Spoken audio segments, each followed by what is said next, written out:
This is the Kitchen Sink WP Podcast, episode 405. I program my own computer. We have a server crash, 404 error, page not found, links aren't working, system is crashing, system is crashing, system is crashing. Your old HTML website, barely alive. We have the technology. We have WordPress. A new website, better than it was before. Better, stronger, faster.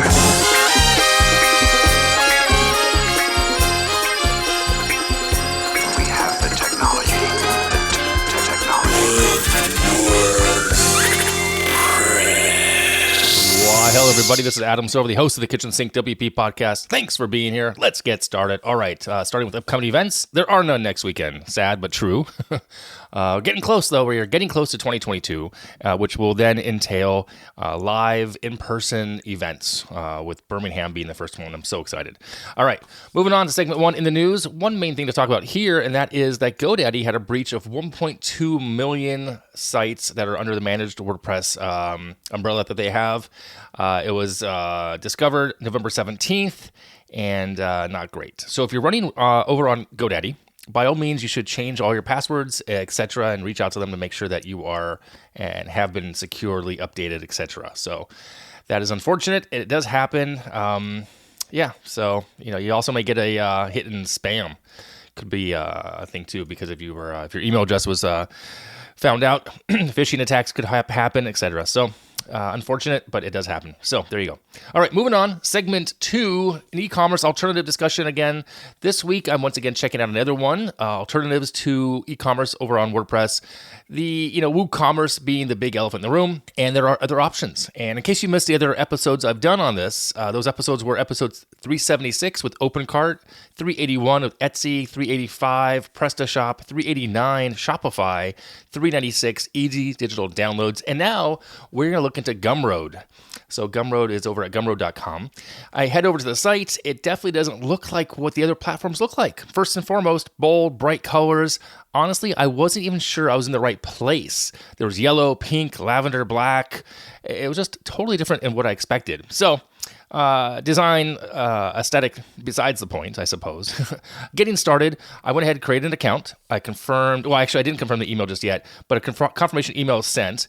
And then once you actually just log right in, the first page I saw that you're presented with is the settings page, asking for some additional information, user details, username, email, etc. And then, of course, there's notification settings. There's options there for payout, payments, password, and advanced, with the advanced tab giving you the ability to have a custom domain versus having what they give you as a subdomain, like storename.gumroad.com. Down the left-hand side of the screen, that stuff, by the way, was on the top. Down the left-hand side were some additional options: profile, products, posts, audience, analytics, payouts, discover, and library. Pretty self-explanatory what that all does. Payouts, by the way, you need to have a minimum of $10 to be paid out for your sales. Analytics are just that.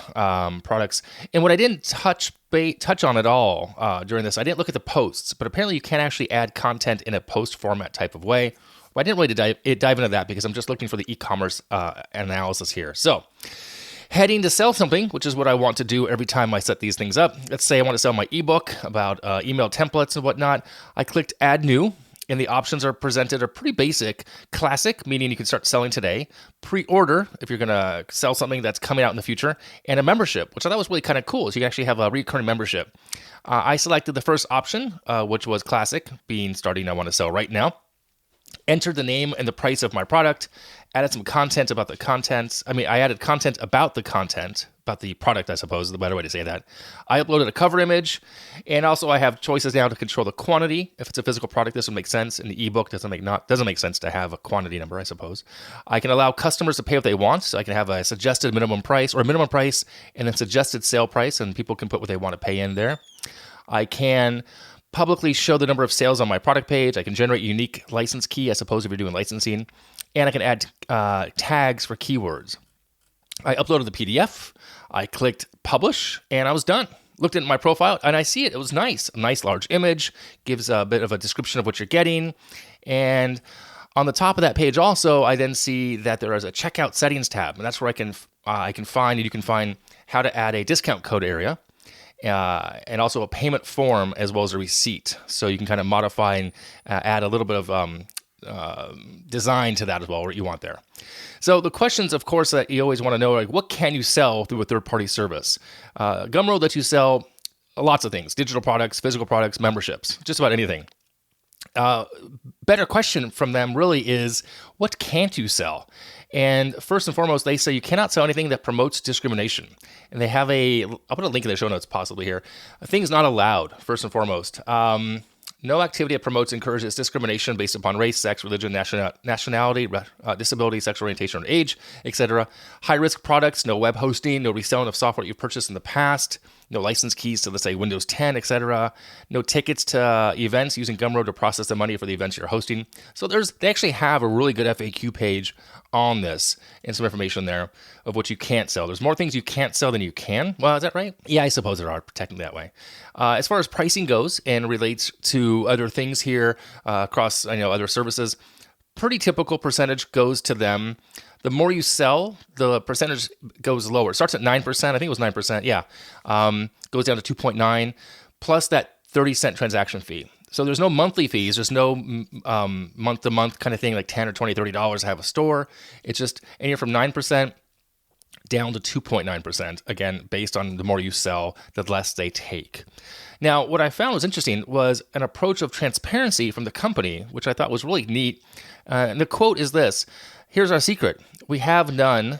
We have the future. We have none. We have no secrets. The future is transparency.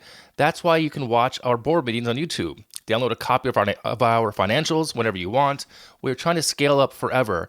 We'd rather help you scale so you can create a life that you want," which I thought was really neat, honestly. I like the fact that they are that transparent, if it's really true. And I believe them. Why wouldn't I right now? Unless you have an experience with Gumroad that I don't know about. I really liked the approach that they say there. So it's kind of neat stuff there. Again, really easy to set things up. So I want to mention that I tried to create my listing, and once I created the listing, I couldn't find it. I thought maybe I had to confirm the email. So I went and confirmed the email, and that didn't help. And then I thought maybe it needs to be indexed. So I waited a full day or so, day and a half probably, I guess. And I went to keep looking for it, couldn't find it. And then I Googled, why can't I find my product? And it says there's actually a link here as well on their website. There's another FAQ page. And it says you actually need to have a few things more set up. First and foremost, you need to have Discover on, which I did. You need to fill out your payout settings, which I did not. So I set up my payout settings. The product itself cannot be not safe for work or adult. The product star rating has to be visible, which it is. And it looks like you also have to have at least $10 in sales first before it can be found discoverable. So I'm like, that's interesting. Not to say that you can't find it if I give you the link. If I have a link on my website and it links you over to Gumroad, of course you can buy it. But just blatantly find it on its own in the discovery search, it's not doable. And that actually leads me to this. Overall, really easy to set up. I was quite impressed, really. What I was not aware of was that it's very similar to Etsy in the sense that it's a platform to sell stuff and a directory. So that was kind of neat. I mean, actually, I looked through the directory to see what was popular, what was new, what's selling, with the price points. And actually, I found someone that I know selling content on the platform. Kind of neat. So I did not know that was part of this whatsoever. So I thought that was kind of neat as well. So again, if you're looking for a relatively simple way to sell the ebooks, or even physical products for that matter, but or I don't know, themes, plugins, whatever you want to do, Gumroad could be an option for you. They do take a higher percentage to start, 9% down to 2.9, but I didn't find it that difficult to set up. I found it really easy, honestly. So kind of neat. Check it out if you're interested. Gumroad.com. It's Gumroad. Yeah, Gumroad.com. All right. I'm curious if you're using it and you like it or don't like it. Let me know.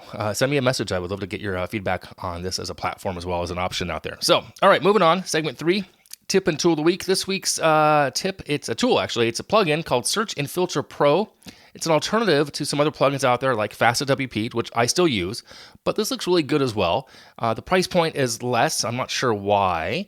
$20 for a single user license, $75 for a developer, which is unlimited sites and support for a year. I have no connection to them. Just got told about it recently. I'm going to check it out just because I like to give you all options. That's all. So there you have it. If you're interested in Search and Filter Pro, it's a plugin. Link in the show notes as well. All right, I'm going to wrap it up here. If you have any questions, go ahead, send it in via email, adam@kitchensinkwp.com, or use that speak pipe function on the website. You can support the show, become a Patreon. I would really appreciate it. Help keep the lights on here. You can sponsor the show, keep even more lights on. There's a form on the website. If you want some accountability, coaching, business ideas to vet things with me, that's over at adamsilver.com. Thanks for listening. See you next week. Now go out and do some awesome things with WordPress. All right? Bye-bye.